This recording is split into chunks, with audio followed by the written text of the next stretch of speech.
Hello, this is John Piper with the weekend video, and it's Saturday the 23rd of October. Starting with Bitcoin as usual. Basically got what I'm thinking is a 1, 2, part of 3 of the final fifth wave rally with the targets at 92160. The only problem is that we have got this rather sudden, quite rapid decline coming in. A bit more detail. Go to a 1 month screenshot. And you can see from this the sort of fairly impulsive nature of this. I mean, the first one is an A, B, C. It could be 1, 2, 3, 4, 5 with a big fifth, or it could be an A, B, C, B, C. So it could be an A, B, C, but it looks pretty impulsive. I1, A, B, C 2, another sharp fall, feeble ABC, another sharp fall. So it does have impulsive characteristics. This does raise a possibility. What we're seeing is actually a false break and an ABC pattern to give us so an A, B, C, a false break above 65,000, and now an impulsive decline coming in. Overall, at this point I'm going to go with the upside, continued upside. It's a much neater count that this is a 1 of 5, 2 of 5, now in 3 of 5.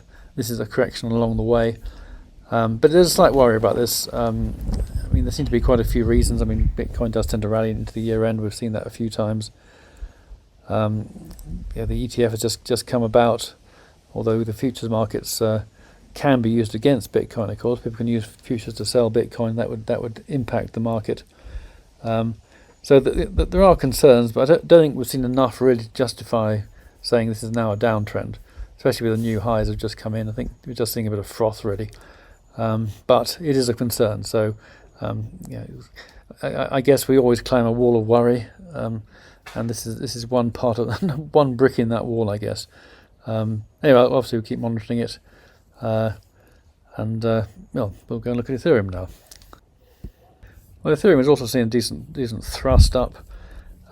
This can't be all of 3. It hasn't gone far enough at all. I mean, we need to make a decent rally above this high here. That's 1 of 5, 2 of 5. Then 3 of 5 has got to go into orbit already. Also, if we go down to a shorter term chart, the 1 month, you can see that it's clearly an ABC here, A, B, C. So there's no reason to think it's other than a correction. It's just on Bitcoin we haven't got that same clarity because of the impulsive nature of the fall, but it has gone a long way up, and more aggressive selling is not a huge surprise. This doesn't look over actually. I mean, this could be the beginning of something coming in, but it hasn't done enough to really justify that. So I think the correction has further to go probably. Looking at gold, we've got the 5 waves up, a very deep ABC. I was more positive on gold on Thursday, but now we've got this, again, spike reversal coming in, taking us from 1815 down to 1780 odd. It's still unsettled. I mean, we're trying to see, we'd like to see a 5-wave form here. We haven't really got that because there's sell-off here, now another sell-off here. So it's just not really doing what we want if we want gold to go up at the moment. This still looks encouraging. It's a decent 5 waves. This is deeper than it should be, and this is just not developing the kind of form. So again, I'm going to stay away from gold, other than my various mining stocks. But we could do without these kind of spikes to reverse. The bull trend is again in doubt, I would say, at this point. Silver's a bit cleaner because we can count 5 waves here. 1, 2, 3, 4, 5. Having said that, let's see, 1, 2. I suppose 1, 2, 3, 4, 5, 3, and then the 5th wave to complete. So 1, 2, 3, 4, 5. So that could be wave 3 coming in here, and it'll be wave 4 now upon us. Which I guess, if we see an ABC correction on silver, then gold may do the same and may start to recover the position, as it were. But silver looks pretty good after this sell-off we're seeing at the moment, which shouldn't last too long, I wouldn't think. Right, FTSE still looks good. It looks like we've seen an ABC here. I did say it could be a good buy signal on the report last week. So we're still in 3, so we're still going up, I think. Obviously a break below 7180 would be a negative. and we did close around 7204, so I guess that is vulnerable, but it could be an A, B, C, B, and a C.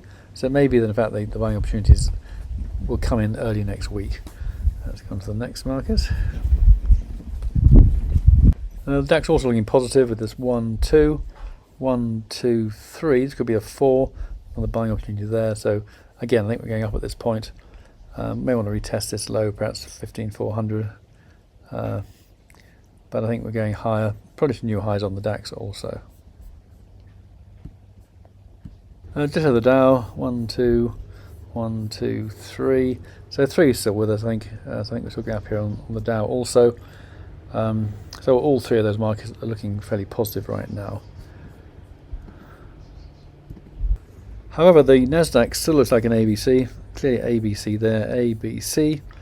And it could easily be peaking at this point, so we could start to see this falling away as maybe the other equity markets see their final moves up, setting the scene for this bigger peak I've been talking about for some weeks now.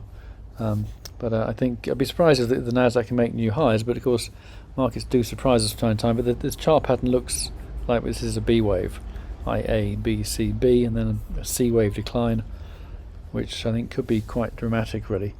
And the Nasdaq led the way on the way up, so I think it's leading the way on the way down now, or at least if it starts to do that form.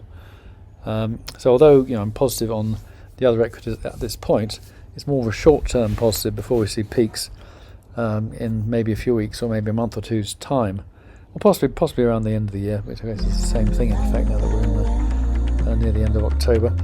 Anyway, I thought today, if anything useful, back to the report for subscribers on Tuesday. Have a great weekend, thanks for listening, and bye for now.